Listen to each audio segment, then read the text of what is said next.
Président, bonjour. Nous sommes déjà, il y a passé quelques jours pour l'année 2016. Quels sont les vœux que vous voulez adresser à la population béninoise? Merci beaucoup de m'avoir donné cette occasion. C'est vrai qu'on vient de terminer une année civile 2015, qui apparemment c'est une année standard pour tout le monde entier. Mais au Bénin, c'est une année particulière parce qu'elle ouvre la porte à une année 2016, une année des grands enjeux au Bénin. Depuis 50 ans, nous voulons aborder une année spéciale parce que c'est une année où les élections présidentielles auront lieu dès la fin du deuxième mois de l'année. C'est une année où beaucoup de gros calibres ont accepté de se présenter au poste de président de la République. Nous avons des hommes d'affaires, nous avons des grands noms de la diaspora, nous avons aussi ceux qui habituellement se présentent. Mais déjà, la fièvre qui a commencé à s'annoncer, la puissance qui s'annonce par le pouvoir de l'argent, les menaces qu'on entend ici et là, les injures, les investiures, parfois les manques de modestie que nous constatons nous amènent à souhaiter au peuple béninois beaucoup de santé, beaucoup de paix. Mais pour que cette paix ait lieu, nous invitons tous les hommes politiques d'abord, tous les candidats ensuite à se dire la paix n'est pas gagnée d'office. La paix, c'est quelque chose pour lequel on lutte. Il faut se battre pour avoir la paix. Avoir la paix, c'est d'avoir de retenue. Avoir la paix, c'est s'empêcher de créer des frustrations. Si par le pouvoir de l'argent, ceux qui en ont, jettent l'argent partout, empêchent de donner une crédibilité, de donner une transparence aux élections, ça va créer des frustrations. Et si ça crée des frustrations, c'est la guerre. Un mot que je souhaite jamais pour mon pays. Je souhaite que le pays soit en paix, en bonne santé, mais cette paix doit être marquée surtout par les hommes politiques, ceux qui veulent s'impliquer dans les élections électorales, dans les élections présidentielles de 2016. La paix, et surtout la paix. La paix va faire venir la santé parce que, avec ce qui se passe aujourd'hui, la paix prend le dessus sur la santé. Ce que je souhaite pour mon peuple, à tous les éditeurs, à tout le monde. Monsieur le Président, nous sommes à la fièvre électorale. On sait que les balances des postes sur le de nos gens a déjà un candidat qui a été consulté pour le institut. Est-ce que c'est votre choix? Le choix D'abord, il n'y aura jamais un candidat parfait. Il n'y aura jamais un candidat qui plaît à tout le monde. Où il est très clair, où il est très sombre. Où il est très grand, où il est très petit. Moi, je suis de la mouvance présidentielle, je suis FCDE. Et de ce fait, pas discipline du parti. Parce qu'en politique, il faut être discipliné, il faut suivre ce que c'est que la discipline du groupe. Le groupe a choisi Lionel Zissou, moi je soutiens Lionel Zissou. C'est mon groupe. Mais au-delà même de ça, il faut voir la carrière de l'homme.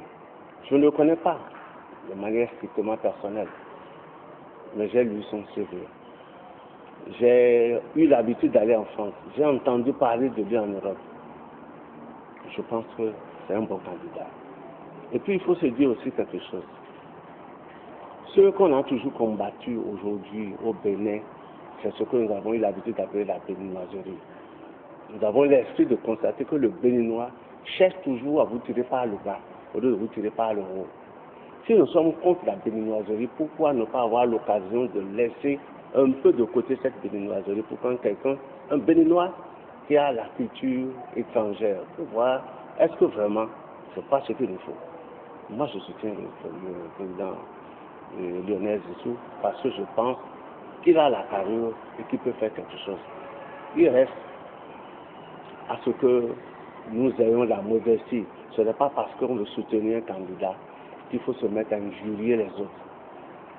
Vous avez dit que j'ai fait un pas en arrière Je n'apparais plus beaucoup parce que le passage sur les ondes est de plus en plus vicié par des comportements, par des logiques, par des propos qui ne sont pas dignes de cadre, qui ne sont pas dignes même d'autorité. On entend des gens parler, injurier, jusqu'à injurier le chef d'État. Ce n'est pas bon. On peut toujours soutenir son candidat sans être obligé d'injurer les autres. On dit chez nous, on dit à Blaise, on ne dit pas que l'autre a FIFA.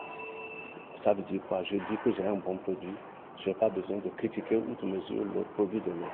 Voilà ce que je dis. Monsieur le Président, vous savez, depuis quelques heures, entre Vassili Balamati et Laurent Vassili Balamati, il y a eu quelques passes d'âme.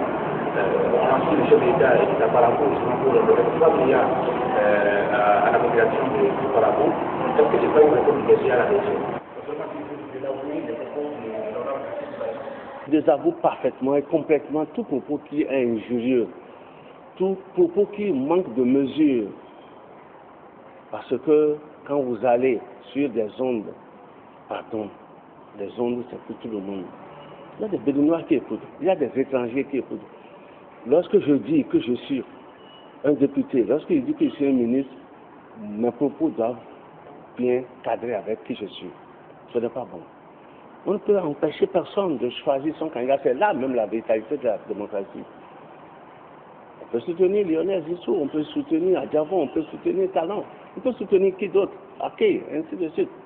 Mais on reste dans la mesure où la démocratie a des limites. On doit se dire, en parlant, nous avons des limites.